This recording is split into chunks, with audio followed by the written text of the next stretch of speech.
details of really what happened. Hopefully we'll get details from the black box within the pilot if they can recover that, but we'll keep our viewers as well as you updated as we get information. Yeah, as you say, those flight data recorders, otherwise known as those black boxes, they're always vitally important, aren't they? They're always near the tail of the aircraft. If they can dig them out, at least the aircraft investigators are making some huge steps if they're in good enough condition. Okay, Tabing Motse, thanks for rounding up what we know so far. Well, just to remind you, a Tatarstan Air Company Boeing 737 jet has crash-landed earlier while making a third attempt to land at Kazan airport in central Russia. Latest reports say that 52 passengers and crew on board have all been killed. There were 46 passengers and 6 crew on board that flight that originated from Moscow's Domodedovo airport earlier on. Emergency officials say there was an explosion as flight U-9363 from Moscow tried to land.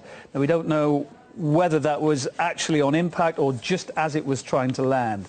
Early indicators suggest there was some sort of cockpit errors, possibly technical problems with that jet. However, we're also hearing preliminary reports saying that it could have been a crew mistake here as well. Kazan airport has been shut down for now, as Tabby has been saying. The plane, as you're seeing on your screens, not an old Soviet-era plane in any shape or form, but a modern design, a Boeing 737. We don't know the year of manufacture of this or how many miles it had clocked up. But of course, the Boeing 737 is the best-selling jet airliner in the history of aviation. A production of this model has been going on now since 1967. They call it the workhorse of the skies. At any one time, there's at least 1,000 of those things up there. Most of us have travelled in one, of course, if we've travelled by air at all. The worst crash in Russia involving this model of jet happened in the city of Perm back in 2008. Then all 88 on board died. So, as we say, it was a Tatarstan Airlines flight. It was flight number U-9363. I'm just repeating the details. If you've just joined us now, you might be worried about anyone who may have been on that flight earlier on that originated from Moscow. We'll try and find out the time of that flight when it originated. We're hearing that preliminary reports now saying it was a crew mistake, but, you know, the early reports that came through as well also said there could have been some sort of technical error, even an explosion of some kind as this plane came into land on Tatarstan airport. We don't know if it ended up on the runway or off the runway. We do know that Tatarstan airport is around about 10-15 kilometres from the city.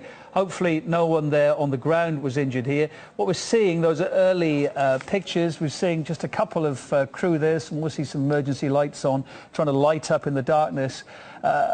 Very difficult to say really what you're looking at there. It looks like a piece of fuselage. Doesn't look like there's been a huge major fire, but that could, of course, only be part of what's gone on the ground there.